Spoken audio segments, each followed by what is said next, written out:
From hot spots and hidden gems to lots of local flavor, it's your guide to LA the unscripted way, and tonight we're hitting a real high note.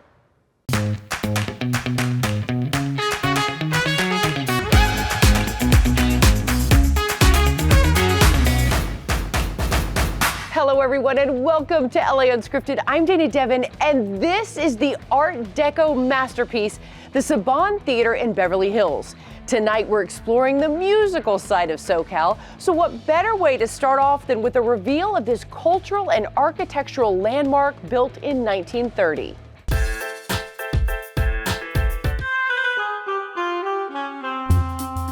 The Saban Theater is a 2,000-seat cultural landmark here in Beverly Hills that graces everyone from the 1930s to today on stage. It is a historical landmark. It's on the historical register.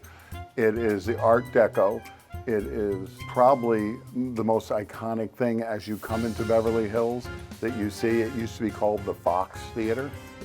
And it is truly a vaudeville theater where there's an orchestra pit, and it's got a beautiful green room, and it's got a wonderful stage that can pretty much accommodate any national act. Kenny Loggins, The Temptations, Paul Anka is huge, Neil Sedaka. We have Gordon Lightfoot is coming back for, I think this is one of his 5th times playing here. It's his last tour. Lil Wayne just played here. That was a great concert. Snoop plays here a lot. So we have a lot of really fun, and people look at this as their hometown game.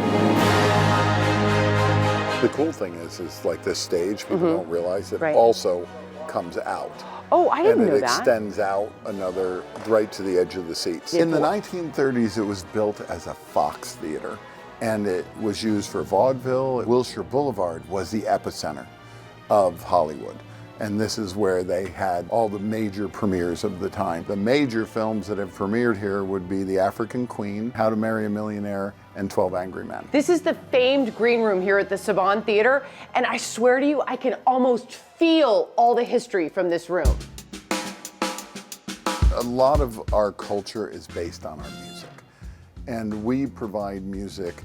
Sometimes it doesn't fit in stadium, but we have to literally do 300 concerts a year for a venue to survive and for it to generate enough income to be able to go on year after year after year. So this is probably one of the more versatile theaters that you've ever seen, because we go from doing rock concerts to doing Tommy to doing Joseph and the Amazing Technicolor Dreamcoat. It's called the Saban Theater because Haim Saban donated some money so that we could remodel and redo all of the proscenium, and it's all hand painted. Like on the walls you can look at all the inlaid gold, and they're really doing it right. They're bringing it back to what it was in the 1930s. The first time you come here is an overwhelming experience. We love to say the worst seat in the house here is 150 feet away from the stage. That's the worst seat. That's the nosebleed worst seat in the house.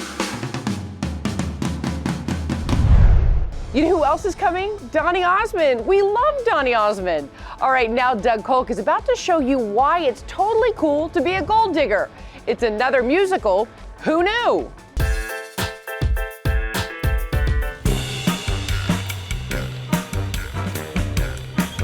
We've created a total environment for music lovers, music creators. We've got a 10-room boutique hotel. We've got this music venue that used to be a strip bar for 38 years. And the back building was a Boat Trust 6,000 square foot building that was Ed Wood's studio back in the day, back in the 50s.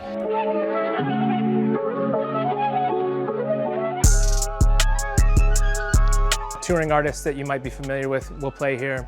DJs are in the back booth, like making a fun, sweaty dance party for our crowd here at the bar.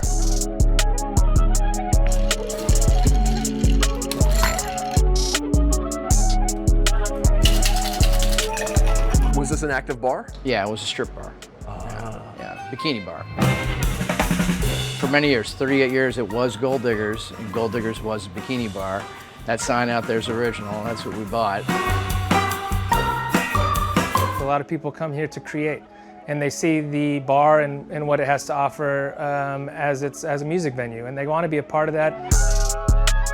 It sounds great in here. It looks cool. It's in a cool part of town. So I think there's a number of things. The hotel doesn't hurt. The key to this project was that upstairs used to be a hotel in the 20s. So it was still zoned a hotel. You know, like after playing a gig, you can just kind of stumble upstairs and go to bed and, you know, have a good time. So just off of Santa Monica Boulevard, you've got the bar. Now this is the hotel. This is our little secret hideaway of the hotel. A lot of effort into this. I've had a great architect and designer that I worked with. So we have brought back to life the original inn above a tavern. The tavern now our music venue. The inn now our swanky little boutique hotel. I'm Rachel Insel Newbert, Dave's wife, among lots of other things, like the mama bear of this hotel. This is room 10, my favorite. Come on in. So when you walk in here, what does this scream to you? Oh, you made it, baby. It kind of does, though. I mean, it's got the plushness, the view. You're above a super fun bar. Like it's my favorite room. So you're telling me there's a different feel for every room? Yes. They're all similar but different. Some of them are suites. Some of them are a little smaller. One has a balcony. One thing I really like about Gold Diggers is from the exterior, you might not kind of guess that this is what's behind the walls, but this is what's behind the walls. Drink, sleep, record. It's kind of all encompassing. This was the bar and the stage, and now we're walking out to a... So, you know, once upon a time that was a strip club, and this was the hotel back in the 20s. So it was basically an inn above a tavern on Route 66, which is what this was in the 20s. You got the bar and the stage, and now over here you've got a fully developed recording studio. That's right. We ended up taking over this space and we gutted it down to the 4 walls. It was pretty beat up, needed a lot of retrofitting, and then we built a building within a building. We find a little hidden gem of Hollywood history that we've repurposed and made it so you can make your own history here. And how many studios are we looking at? 9 studios here. That's what brought together the drink, sleep, record kind of motto that we put together. When we got the building, we started to do the demolition of it, but we had known that it was Ed Wood's old soundstage originally. Underneath the floor in our main soundstage back there is a pit where Bela Lugosi came up from the grave. So it's cool to have a part of Hollywood history here for sure. It's become a real community of music lovers and creators, and the staff we have is amazing. Everybody that works here, they're music lovers, some of them are music creators too. It's got a real family vibe to it, you know, and that's what I'm most proud of. Nice job, Dougie Fresh. And if dancing to music isn't enough for you and you really want to get into the spin of things, well, the Beat Junkies can get you in the know.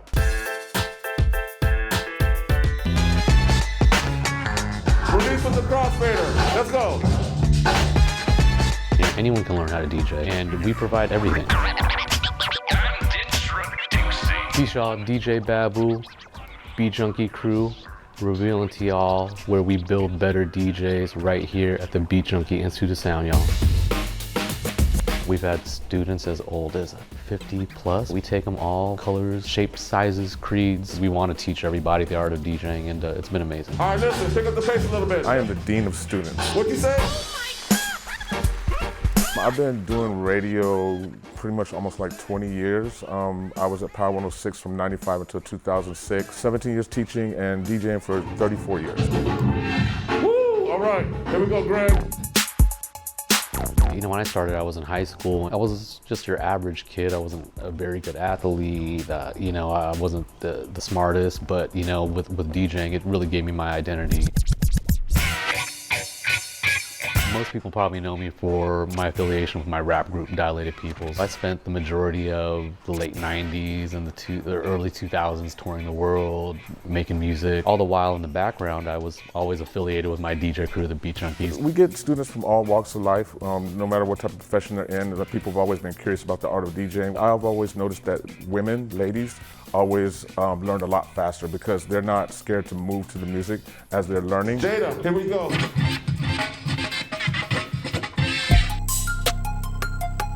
So it's a boys club with DJing. It makes me really happy to see that the girls are coming in and stepping into this type of art form and really being good at it. Watch this. My name is Marisol Cison, and I am the founder of Ladies of Sound, the official women's division of the Beat Junkie Institute of Sound. We have a program called Intro to DJing, which is an 8-week program where you come in and learn just basic music theory, basic scratches, basic mixing. We have another program called Foundation, and that can run from anywhere from 8 to 10 months. We combine what we learned growing up on vinyl, digging through the crates. Then about halfway through the program, they're able to bring in their laptops. You know, we keep one foot in the past, but we also keep one foot in the future. I always tell my students this, you know, we don't promise you that you're all going to become professional DJs, but we promise you that you will be a part of this DJ culture for the rest of your life and be in love with it. Coming up, a former recording studio that now serves spinfully delicious food. Get it, spinfully? We'll be right back with more LA Unscripted. The Music Center is this amazing combination of theaters, restaurants, and public spaces. We're probably most known for the iconic 4 theaters. We're sitting in Walt Disney Concert Hall, which is the home of the LA Philharmonic and the LA Master Chorale. The Dorothy Chandler Pavilion, which is the largest, which is home to both the LA Opera and to the Music Center Arts. Then there is the Mark Taper Forum, which is our smallest venue and is programmed by Center Theater Group. And the Amundsen Theater, which is a 2,000-seat sort of Broadway roadhouse, also programmed by Center Theater Group.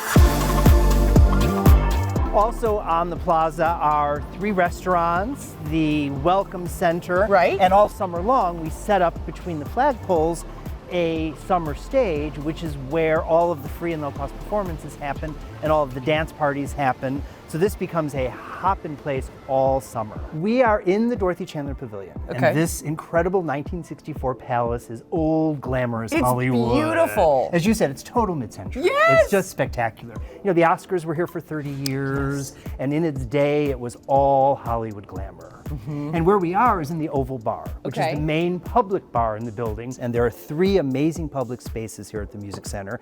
At Walt Disney Concert Hall is the Blue Ribbon Garden, which is up on the 3rd floor. So this fountain, after Mrs. Disney died, her children and grandchildren got together and put together what Frank Gehry called a rose for Lily. Aww. And Frank designed this beautiful fountain, which reflects a love of her roses and her ornate, elaborate, beautiful rose garden at her home, as well as her love of Delft china. She collected Delft, and this is a mosaic created of Delft. If you let your eye wander, every now and then you'll see a piece of color that is clearly not Delft.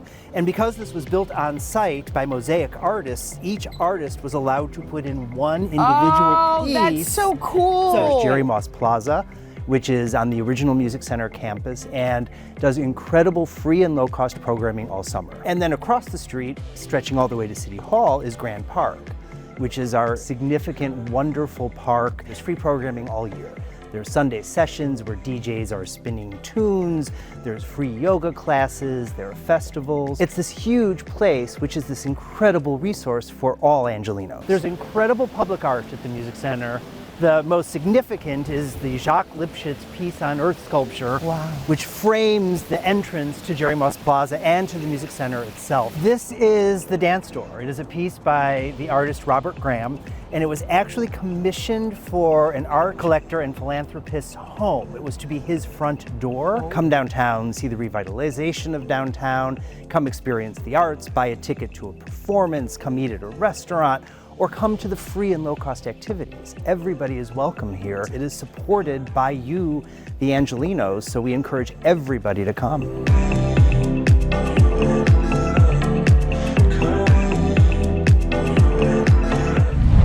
We'll be right back with more LA Unscripted from the Saban Theater.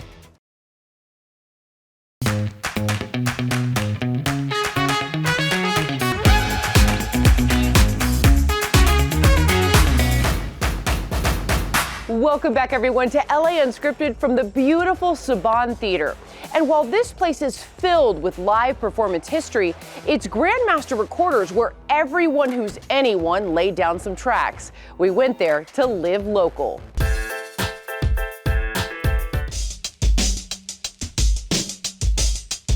This is a 15,000 square foot property that is the old recording studio. It's a restaurant, fine dining Italian, and also a rooftop that looks up at the Hollywood sign. So it's a one-stop shop kind of place. This building has been many things over the years. It was actually a silent theatre in the 30s and 40s, but effectively what drew me to this property was the Grandmaster Recorders operated as a studio in Hollywood from 1971 till 2016. Over the course of that 71 to 2016, a lot of things happened in here. Bowie, Blondie, Chili Peppers, Kanye West, Foo Fighters recorded records here. I literally think I had this exact model boombox, and then here's some cassette tapes. Oh my God, I had Van Halen, I had Triumph. By the way, millennials, do you even know what these are? This was the actual studio. Studio 71 is its name because it was founded in 1971, so we thought we'd pay homage to that. So what was this room right here? So this was the control room. So behind us here was the main studio desk. Now this room is amazing. Concrete walls which are designed to retain the sound, and to sit there and think that late registration for Kanye was done here, or the Chili Peppers did their first kind of recordings. It's pretty amazing to think that that caliber of talent recorded here. As you guys were making your renovations, was there anything cool that you came across? There was a lot of things in the venue we discovered during the renovation. Things like there was a bathtub that was on the second level, and apparently Deborah Harry used to make frequent use of it when she was in here doing stuff with Blondie. And also apparently in the mezzanine, which is now the bathrooms, Kanye West used to camp out and do like days lock-in when he was getting creative. Even hear Dave Grohl talk about the back room, which was his favorite drum room on the planet. This room onto our left, which is a smaller room, even if they didn't record the album here, come back and record the drum piece. Really? Favorite room on the planet. Pretty hard to like resist the charm and the story that was Grandmaster Recorders. And so we had to take that legacy and reinvigorate it into what it is today. The restaurant really is a full dining experience. We don't use the word fine dining, it's more fun dining. New World Italian is what we call it. This is one of my most popular spuntini, which is snacks, caviar cannoli, creme fraiche. Oh, wow. 6 beautiful pastas, a whole roasted duck. We do like pizzas, we call them skateboards or schicciata. So this is the skateboard pizza. Yeah, looks a bit this is different when you perfect plate for just me. And welcome to Grandmaster Rooftop. Wow. One of the best views of the Hollywood sign in the city. Grandmaster Recorders, it does go block to block, so it does go from Cahuenga all the way through to Ivar.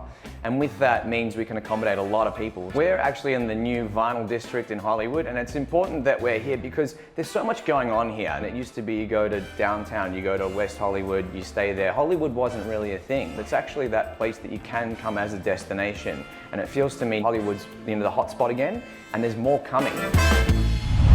And now to a woman who owns a legendary landmark piece of LA's jazz history, and she's using it to keep the music alive on Crenshaw Boulevard. Jasmine Simpkins has the hashtag California story. I wouldn't have never thought that God would chose me to be the one to redo this place all over again.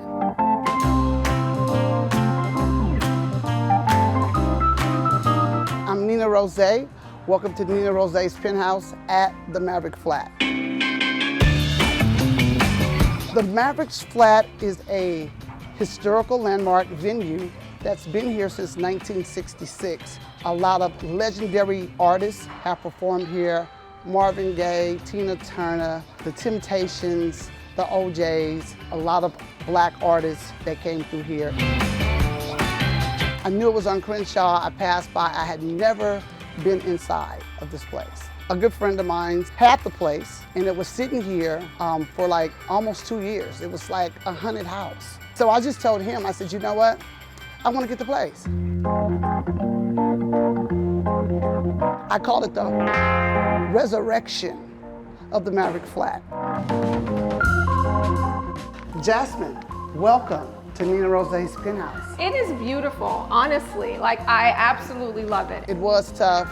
Everything was shut down. I mean, if you would have seen the place, it was a disaster. But I had a vision, and God always gave me vision, and I seen past all that. And you decided to make it a private venue, pretty much bringing it back to what it was. Exactly, and you know what, it was funny because I didn't even know that it was a private venue back in 1966 until the guy had told me that. So that was like a confirmation for me that this is what you need to do with the space.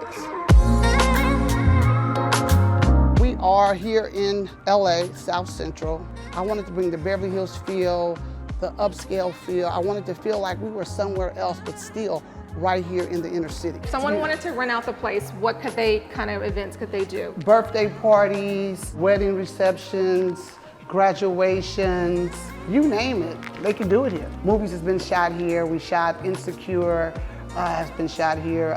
Lace has been shot here. To be a good feeling for you that you're a girl from Los Angeles and now you own a piece of history in the city. It's a blessing. It's a blessing to be able to be a part of something legendary. For us, that is all the time we have for tonight. Thank you so much to the Savant Theater. Come and see a show here in Beverly Hills. You will not regret it. It is beautiful. We'll see you next time, you guys. Mwah.